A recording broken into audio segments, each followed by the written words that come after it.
And hello and welcome to Arts and Entertainment. I'm Deborah Gilbert, your host, and as always, it's so great to have you. Thank you for tuning in, and I hope you enjoy the show. Well, we're going to highlight the Goodspeed musicals today, which is based in East Haddam, Connecticut, and Adam Souza, the resident music director, is my guest today. And Adam, thanks so much for being here. It's a pleasure to have you.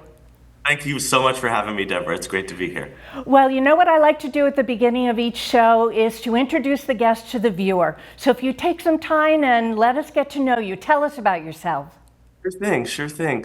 Well, I'm a Shoreline kid. I grew up in Killingworth, Connecticut. Went to Killingworth Elementary. Graduate of Haddam Killingworth High School from 2000.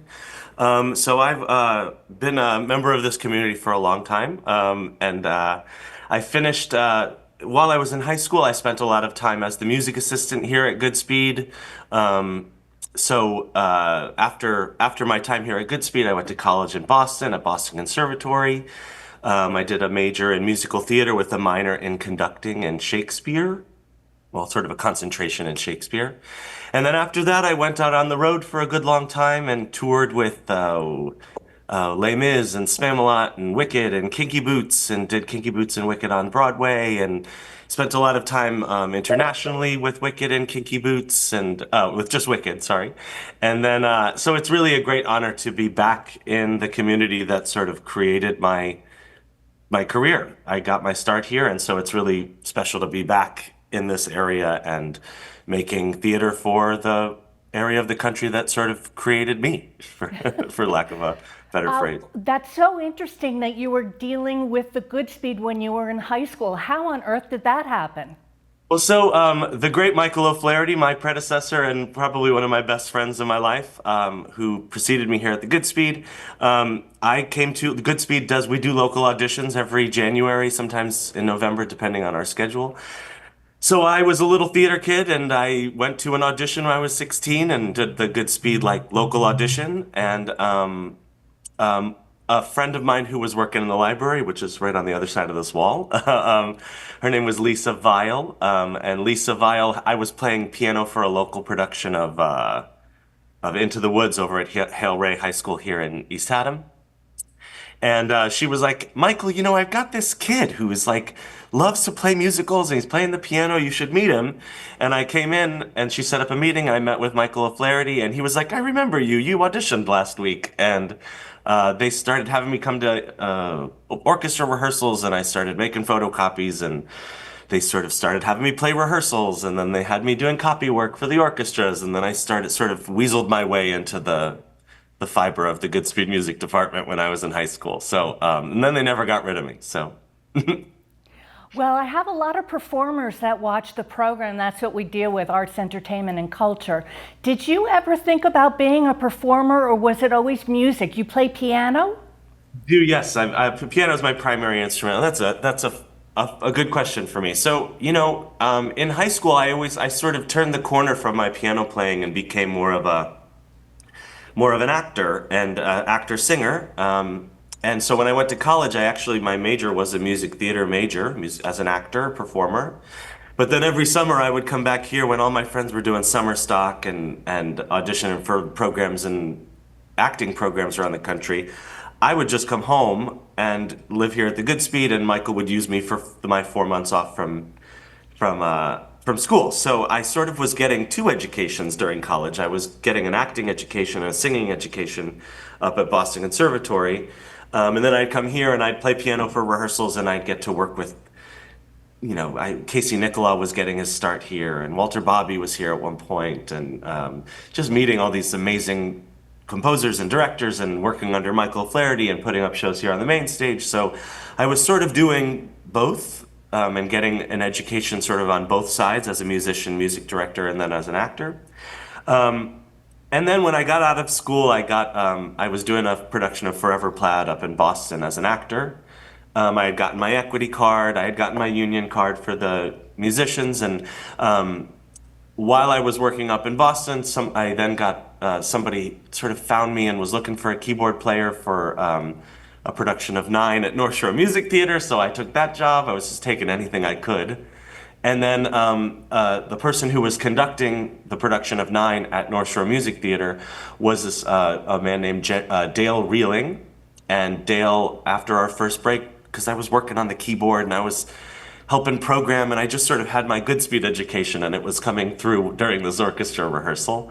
And then Dale was like, "Hey, what are you doing? You want to go out on the road with Les Mis?" And I was like, "What?" And I went on the road with the National Tour Les Mis. I took over the Key One job, and I can't believe they trusted me. I was 22, and I did Les Mis for 2 years, and then that took me into a career. I got a job as the associate conductor on Spamalot, on the National Tour of Spamalot, and then that got me a job as the music director of the Wicked tour that went out, and then so it all just sort of snowballed in my 20s. It was a real whirlwind of art making, I would say. But I had in fact planned on finishing college and going to New York and being an actor. That was sort of my plan. And then this all just sort of happened. So I think it's the right place for me. I love my education as an actor, and how it allows me to talk to an actor and make music with an actor based on the scenes. And so there's sort of a depth of acting that I really pull from my Boston Conservatory training to do my job as a music director, for sure. How was it for you to do education and go on national tours? Is it a huge challenge to be able to do something like that? You know what? I would say that this is a great opportunity for me to champion any and every teacher that I've ever had. I think that, education is the only reason why I was able to sort of move forward and do this. I felt very prepared based on my education and training here at the Goodspeed, based on my career education and arts education up at Boston Conservatory, because they did a lot of business of the business sort of training as well that comes along with your actual artistic training. So I felt really prepared and ready. I know, having been out on the road as a music director, and a lot of Boston Conservatory kids come in, or students from any and all of the wonderful music theater conservatory programs that there are now. And these kids are, for the most part, sorry to call them kids, these young professionals are, for the most part, very prepared. I think it's a great transition to go from college into a touring atmosphere. It's a real fun, youthful atmosphere, lots of change, lots of adventure, and so I felt ready for it. I have to say, it was a great time. I met some of my greatest friends. There's a person named Michael Gribben who was the associate conductor on Les Mis then, who has been I've used him as our associate conductor here at the Goodspeed. He's one of my best friends, and I've met a lot of those people from that part of my life, which is now 20 years ago, are still working with me these days, for sure. Now, in your touring experience, is that when you became a musical director?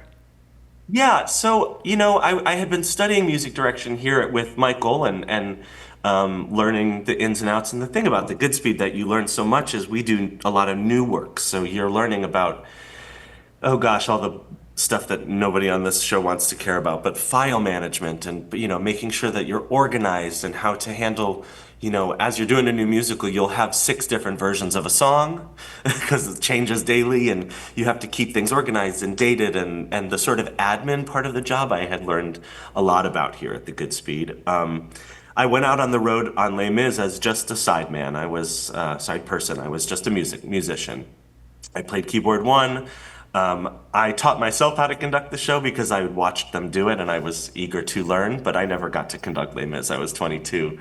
So I did that for 2 years, and feel like I sort of got my foundation I had never done, I think I ended up doing about 850 performances of Les Mis on keyboard 1. And it was a great education to sort of learn stamina. And, I think that was the hardest part about being on the road. But I had, becoming a music director is something you can try. I think you can try to make sure you're prepared for, but really, there aren't music director auditions. You sort of are getting the call or you're not getting the call, So I found myself pretty lucky. So after I finished Les Mis, a friend of mine, his name is Stephen Aremus, I've known Steven since I was 17. He was working here at the Goodspeed as a music director. Steven is now, a very successful, fabulous music director in New York. He's supervised the Wicked movie.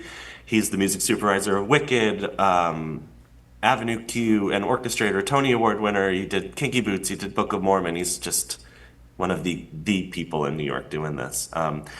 So when I finished Les Mis, I got a job. I came back to New York and I was interviewing with a bunch of places, and Steven had given my name to a couple contractors, and I interviewed for a couple of jobs, and I ended up booking the Spamalot tour, and that job was an associate conductor job. So I played keyboard one on the Spamalot tour, and then got to learn how to conduct. So I had learned the technique of conducting in college, but to get to put it into action in front of orchestras all over the country and learn what works and what doesn't, and get feedback from Ben Whiteley, our music director at the time, who's still a dear friend. So it was an opportunity to sort of get my feet wet conducting. And then from that job happened I was there for about 26 months. And then in 2008, Stephen Aremus called me and said that he was interested in exploring whether I was the right person to take the Wicked. They were putting out a new Wicked tour. So there was the first national, and then they were putting out a second national, which is the tour that is still out now. So they were opening that tour, and Stephen was like, I think you might be the right person for this. And I, went in and we worked, and I ended up getting that job. And so I left the Spamalot job. So it was all sort of, I really got the training necessary to sort of prep me for a job like Wicked. We opened the Wicked tour. I was 27, 28 as the music director. And I will be honest, it was extraordinarily overwhelming. But I think the music making was my favorite part about it. But, the admin of being for working for a major corporation like that. And, it was a huge learning curve. And we all learn the hard way, right? So I did that. I think I eventually got better. They ended up using me after that for other things, and I worked after Wicked. I did that tour for about 4 years, and I came back. Then I finally moved to New York after about 9-10 years of touring. 8 years, 8.5 years of touring. Moved to New York when I was about 30, and started working on new musicals at the Goodspeed, subbing on Wicked in New York. They sent me to I mounted the Mexico City production of Wicked as the music supervisor. I did the Sao Paulo production of Wicked as the first. So this was the first production in Spanish and then first production in Portuguese. I don't speak those languages very well, but I do understand the structure of the score. So it was my job. Steven Schwartz and Stephen Aremus had me sort of down there. So we would take the translation and sort of figure out if we needed to add notes or take notes away to make sure that the language scanned well in the new phrasing of the music. And so that was an extraordinary learning experience too. So I think that my trajectory out of school really prepped me for sort of each next job, and each next job was a huge learning curve. But you get through it and you get to the end, and it makes you better for it. Okay, hold that thought. We'll be right back. I'm Deborah Gilbert. You're tuned into Arts and Entertainment. We're going to take a break, and we'll be right back.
And welcome back to Arts and Entertainment. I'm Deborah Gilbert, your host, and as always, it's great to have you. Thank you for tuning in. Hope you're enjoying the show. My conversation continues on with Adam Souza. And Adam, let's talk about the Goodspeed. That's where you are now, and one of the main reasons you're here, because we love the Goodspeed. What are your responsibilities there as musical director? How long have you been there? So I finished touring. I had gone back out on the Wicked tour, and I finished touring in February of 2020. So I was here for a month, and we were gearing up to start South Pacific, and then March happened. So there was about a year plus of us, figuring out what our plan was. So this is now my fifth, my, oh, wait, 20, 20, 21, 22, 23, 24. This is my sixth season technically, but one of those seasons was sort of a COVID season. So it's been about 5 years of producing here for me. And what are your responsibilities there as music director? I know you had said that you had come in during auditions. Do you have young people that come in in the auditions and kind of find themselves in your department? It's funny you say that. I will say, so I am part of all of the audition sequences for the main stage here on the Goodspeed stage, and for some of our education stuff. But I don't, unless I'm working on a show over at the Norma Terrace, I'm not helping with casting on those shows. But from casting, remind me, I want to get back to your question, but I'll say, so my overall job here is as resident music director, is to foresee all music making on the main stage, helping with the gala, helping with any concert work that we do. Primarily, my job is music directing the main stage musicals. So that's anywhere from auditioning and casting to the music that we have to prep for audition and casting, to choosing orchestrators, to choosing copyists, to acting as orchestra contractor. Hiring our local orchestra here. And then there's the admin side of preparing. I mean, I wish you could see my desk right now. It's just covered in music over here. This is the clean part. But it's everything from score prep. So we get a score from the licensing company. That score has to be entered into the computer. We then make any changes that we've arranged or asked permission to make from the score from the licensing company. We're marrying the script and the score, making sure that everything is up to date and matching for rehearsals. And then I'm in charge of teaching all the music once we get to rehearsals, shaping the music making, working with the director choreography to come up with dance cuts or new dance arrangements if we have permission, working on transitions and scene changes, making sure that those all match our set. Then we put the show up, and I then conduct the show, and sort of maintain the show while it's up and running. So there's sort of lots of different pieces of the job, from casting to teaching to score prep to rehearsing to working with the understudies to teching the show, and then to the actual run of the show. So, and then often I do have to leave a run about 4 or 5 weeks in so that I can start rehearsals for the next show. So it depends on our schedule. So I am fortunate enough to get to conduct the entire run of Ragtime right now, which is very exciting. My question would be your calendar. When do you start a production and all of that work, and do you ever get a break? I mean, is it 8 weeks, 10 weeks, 12 weeks? Yeah. What's your schedule like for the run of a show? Sure. So we just started rehearsals for Ragtime. The general year is like from December through like January, February, and into March, we're working on casting. And that's in New York a lot, casting for at least our first 3 productions of that are going on the main stage. Once the show starts rehearsals, we started rehearsals for Ragtime on March 25th.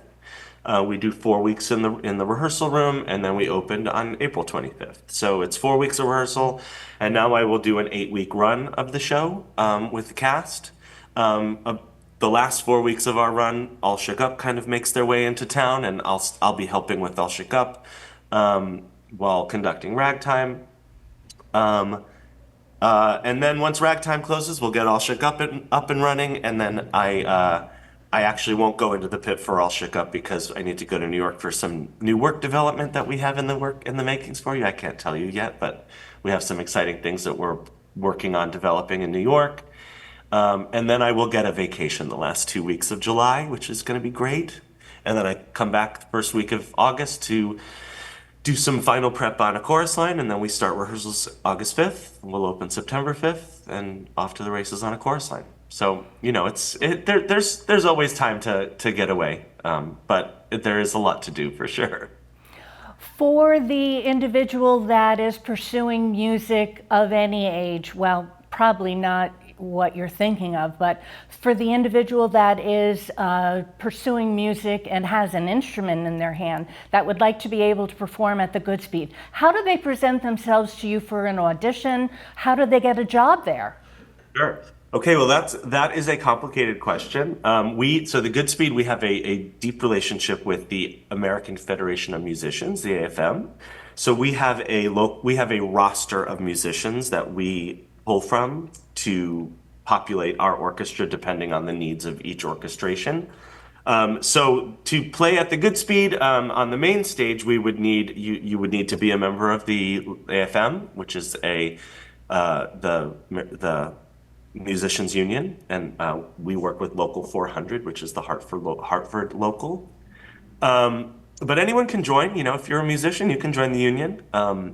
But for our Chester Theater, we do not have a roster, so we are allowed to hire musicians as necessary and per the need of the show. It is still an AFM contract for certain, but we are able to populate that orchestra with anyone from the local AFM list.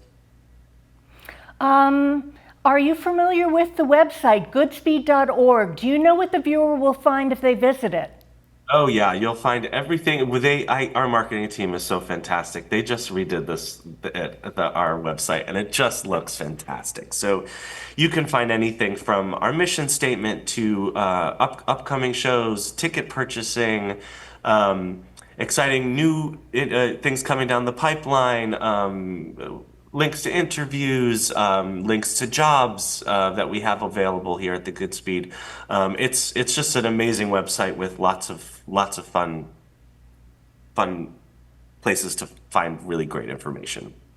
What's the future look like for Goodspeed? We hear that it's been around for like forever. Do you foresee the next few years being vibrant as well?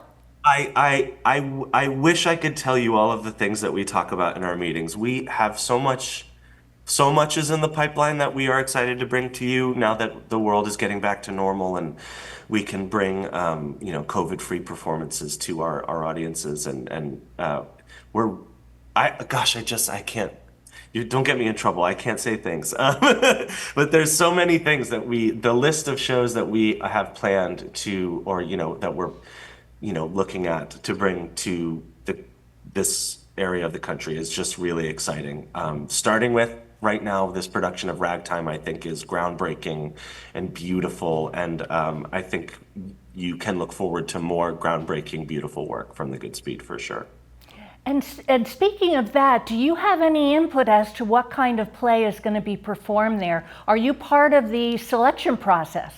Yes. So we meet a few times a year when we can. It's typically our artistic department, which would consist of, I know your friend Michael Fling and Donna Lynn Hilton, and our managing director, and sometimes our marketing team joins, and myself, and we sit around and talk about what we want to say and honestly, sometimes it's what's available. It has everything to do with what's touring through the Bushnell right now, or we don't want to do a musical that's just that you've all just seen, so we're trying to be sensitive to what the area wants and what the area needs, and then what do we want, so it's a pretty exciting time in those meetings, because we get to just sort of put everything on the table and see what sticks. Okay, we are starting to slowly run out of time, or kind of quickly running out of time. Any closing thoughts for the viewer? Oh, I just want to thank everybody for coming. I mean, we have a really exciting, especially this season, we have such an exciting group of shows coming. The actors that we are hiring for these shows are, this 50th anniversary production of A Chorus Line is just going to be extraordinary.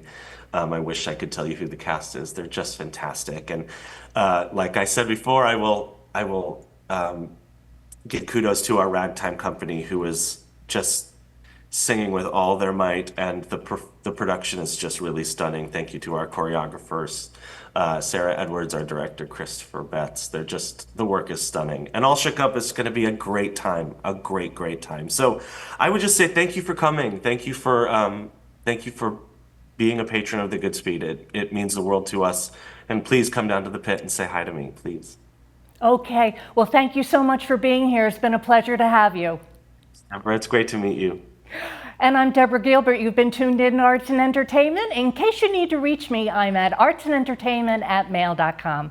Well, I hope you have a super day. I really hope you've enjoyed the show. Thank you for tuning in, and I'll see you next time.